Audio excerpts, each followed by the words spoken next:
Namaste, dear friends. This is Elle with Sacred Union Spiritual Wellness. Okay, so I promised you a video on the downloads that I received, and indicated that this would help make sense of kind of all the stuff we've been through over about the past 4 years. So I just kind of want to I'll make it a short video, a little talk. Every time I start one of these talks, my nose starts to itch. Okay, so I'm going to go by my timeline, which began in about 2019. 2018, 2019, when there was a definite shift, and I know a lot of twin flames started awakening. And I know this because when I realized I was a twin flame, I had never heard that term before. And I was, of course, trying to find answers as to why in the hell I was going through such a turbulent ego death, dark night of the soul. And like many of us, that catalyst was my twin. And it was the most turbulent and terrifying kind of feeling that I had been through. It's seriously, I knew something was up because it was at such a deep soul level that I couldn't explain the pain. And I just want to caveat this because many of you know I have been married to my soulmate for 30 years. And I will say this in all truth and transparency, I was never intimate with my twin. We were just really good friends, but I knew there was something so much more. But he was married and I am married. So I don't cross those boundaries. That's just not appropriate for me, and that's not who I am. So I just want to make that clear.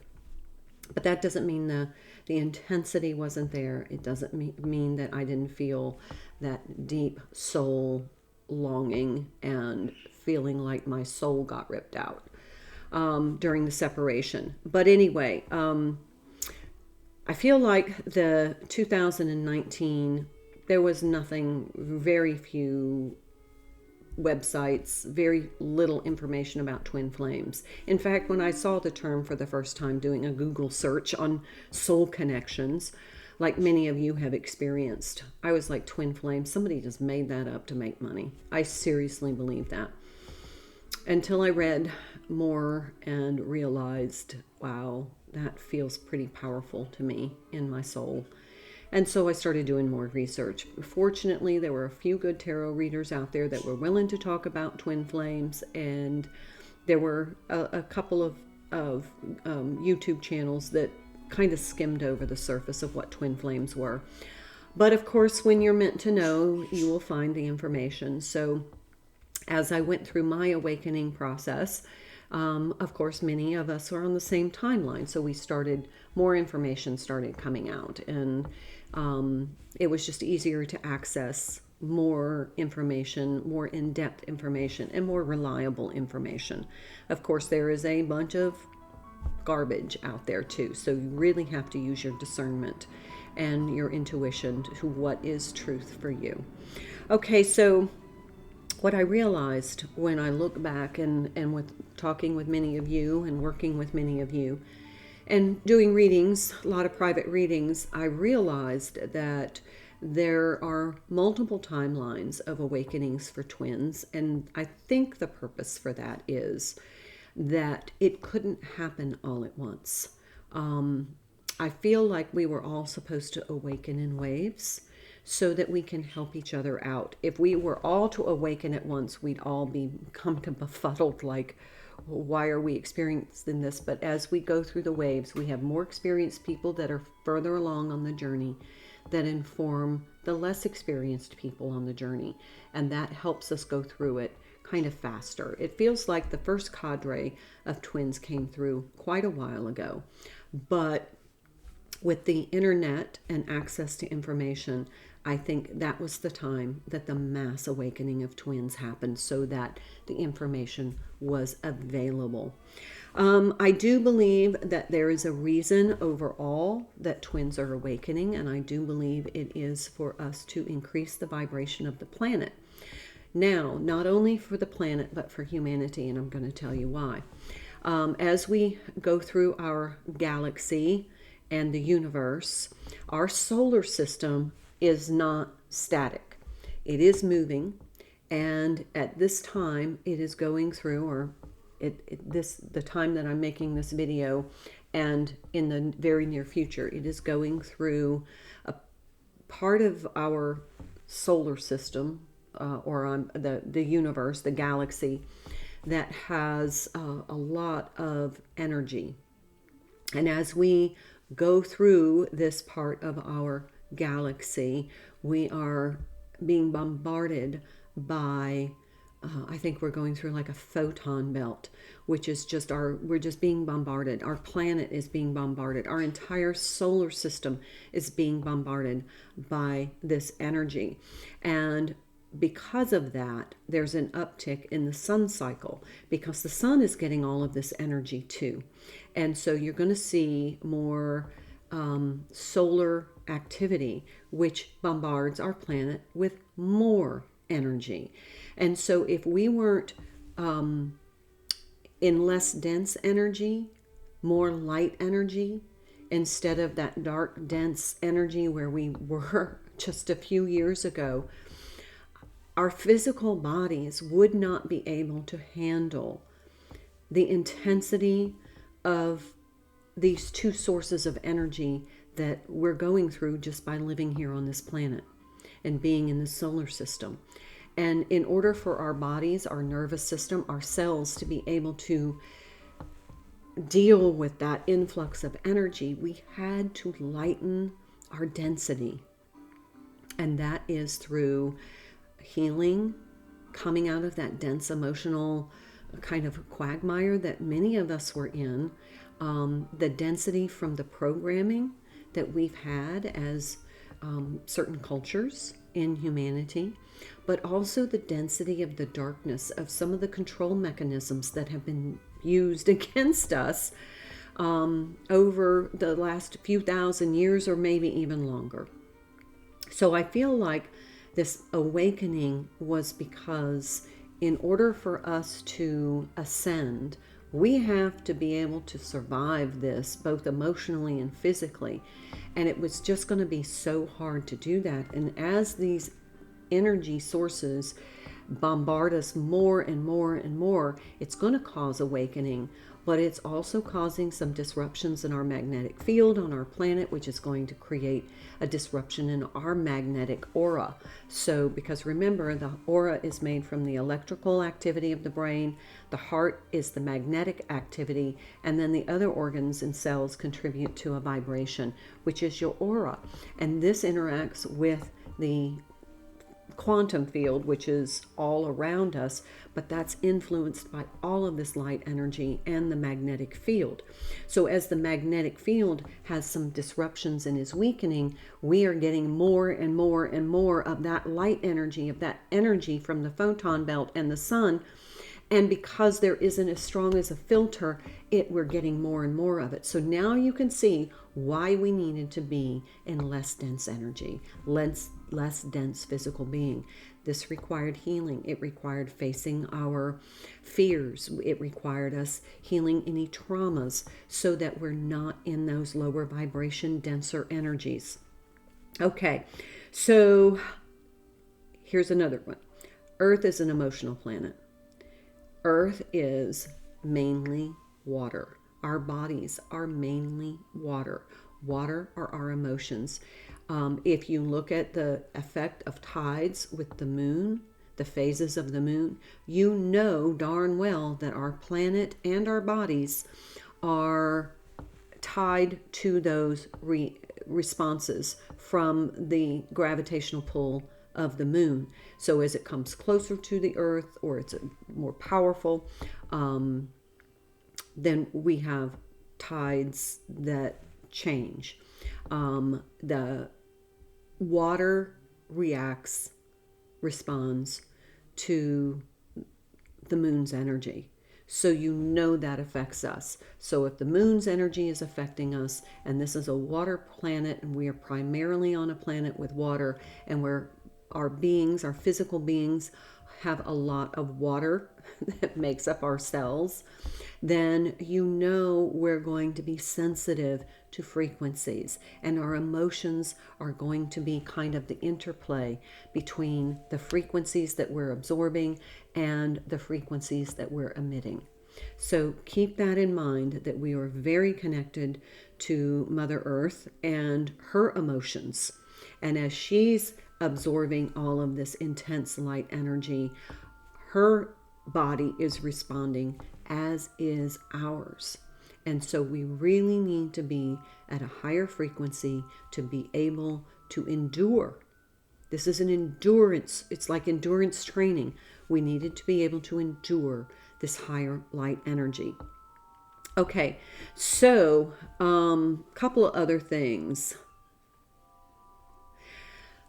We have to be in this higher frequency in order to access our higher selves, our guides, our ancestors, and unless we're in our heart space.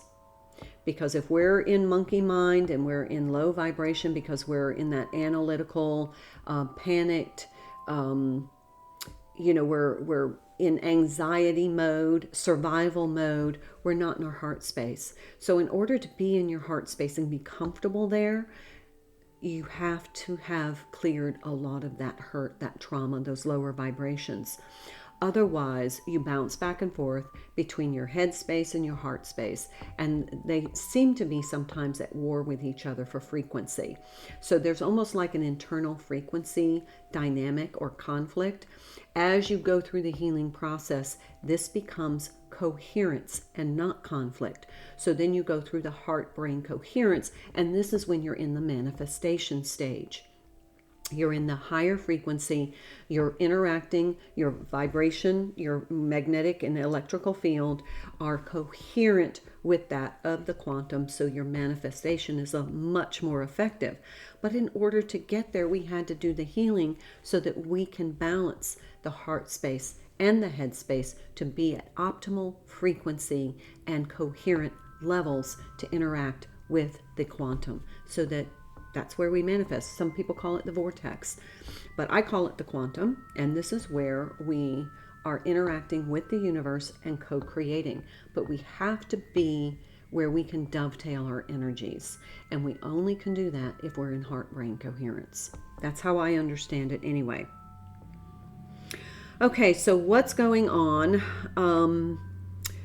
Whatever is going on in the world at large, is in order to confront your beliefs. We are all having to be informed about things that are happening on our planet that aren't happy, and they're not positive, and in many cases horrific. And what that is doing is putting it right in our face. So we are confronting our belief systems. Do I find this acceptable? Is this acceptable to me as a human being? Does my compassion for humanity allow me to justify this? So it's making us confront our belief systems, because it is through our belief systems that we make the changes. And when we align our belief system for what is in the highest and greatest good, we become conscious creators through our actions. But we have to be willing to be informed as to what we find acceptable for humanity, for the planet, for other living beings. A conscious person has confronted this belief system through hearing or experiencing this kind of very negative, polarized situation or situations. And so what it does is make us evaluate what we believe. It's a confrontation between what our old programming was and what a conscious, sentient being believes. And we're having to adjust this new belief system from a state of consciousness to awareness to action. And that's how we raise the planet into higher, the planet and humanity into the 5D through higher vibration, higher frequencies, through love. But we have to be confronted with what it is we believe is for the highest and greatest good of all sentient beings and this planet. Okay, another download. Attachment gives control to the thing you are attached to. So one of the things that we've talked about a lot is being in non-attachment, where we are able to have a flow of whatever is in our energetic field right now is meant to be there. But if it's meant to leave, then we wish it well and we say thank you for the lesson. But when you get attached to something, particularly a belief system, it can be a source of control from without. And that compromises your sovereignty. It compromises your free will. Because if you surrender your through attachment, control to an outside entity, being, force, or belief system, you are surrendering part of your free will. And you are here to exercise your free will as a sentient being, as a sovereign being. But if there is an attachment, there is the possibility of something or someone controlling you through the power of that attachment. Please keep that in mind. That is very important. Solutions are in the heart-centered space. Problems exist in the mind. Challenges exist in the mind. Solutions come from the heart center, not the ego. If they come from the ego, they're going to create more challenges. Let's see.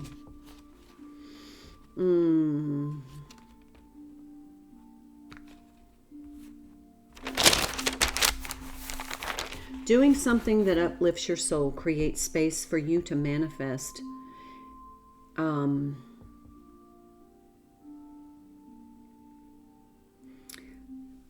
when you are in that high vibration from doing something that creates joy, cultivates joy for you or for others, it creates a space for your manifestation to come in, which are aligned with your intentions. So if you're doing something that's uplifting to you or others, you're doing it with the intention of getting into that heart space and sharing that heart space, being open. But it's in that energy that the manifestations are in alignment, and they can then come in. Because when you're open, you're receptive. Think of it as a door. So if the door is closed, you're not receiving visitors or, energy. But if you're open, and when you're in your heart space, you're open to receiving. So it creates that flow. You're giving and doing and creating that energy, which attracts what it is that you wanted to manifest. Okay, and the last thing that I have, I thought this was going to be a short video, and try and keep it under 20 minutes, so I got to talk fast. The reason that, and I should have put this with the beginning, the reason that all of this is happening in waves is because, again, I feel like we are all having to ascend, but it's beneficial to do it in stages. It's kind of like not everybody goes through college at the same time. Not everybody goes through school at the same time, but you go through different levels and you learn as you go, but then you have people that have already gone through the level before you as advisors, as guides, as a sense of support system as we go through this very turbulent but transformative time on this planet. I feel like your birth chart is kind of the coordination, and I want to use the word manifest, but it's almost like it's your flight plan. Your birth chart kind of tells you when all of this is going to happen based upon where the planets are as you go through life in the different stages, because some planets are only in your only come around to the same place in your birth chart every 30 years, like I believe it's Saturn, like your Saturn return. That's a very transformative time. So if you go through 2 Saturn returns, you're going to see that when you go through and you're like at 29 years old, and then again when you're at 58 years old. When you go through those Saturn returns, you see the big profound changes in your life. But I feel like your birth chart kind of mapped all that out of when it was going to happen for you, when you were going to awaken, when you were going to develop certain skills.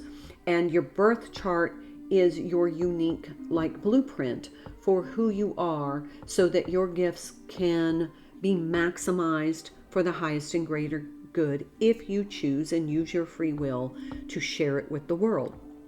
I feel like 2024 is the year that we are all meant to share our gifts with the world, to give the energy, put the energy out there with the intentions of uplifting humanity, uplifting the vibration, so that as we go through this frequency change, this energetic change in our galaxy, on our planet, in our solar system, we are able to endure the long-term energy exposure, but that is creating this mass awakening.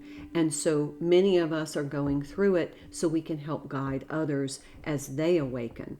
So that's really what I have as far as downloads. I'm probably not as organized as I'd like it to have been, but I'm speaking from my heart and I'm speaking my truth. So I ask that you, if you have a comment, please leave a comment. I'm always open to hearing other perspectives, but I just ask that you be respectful so that we keep the energy on this channel very positive. Also, I just want to say thank you. Thank you so much to all of you who have supported my work over the past years that I've been on YouTube. This was a very difficult thing for me to do. I do not like being in front of a camera. And I was definitely nowhere planning on starting a YouTube channel. It just happened. So thank you for enduring all of the technical glitches and, you know, the equipment malfunctions and the learning process that I had to go through, even to learn how to record and use a microphone and set up lighting and all of that. So also like to thank my son for doing so much, because without him I'd have been sunk. But anyway, thank you very much for your patience, your kind words, your support, and thank you so much for sharing this information with others and helping others find my channel, because I hope that these messages have been helpful, at least to some of you. So thank you for that. Let's make 2024 a stellar year. I really feel like for those of us who have done the work, this is going to be a marvelous year. I will see you in the next video. Until then, thank you so much. Namaste.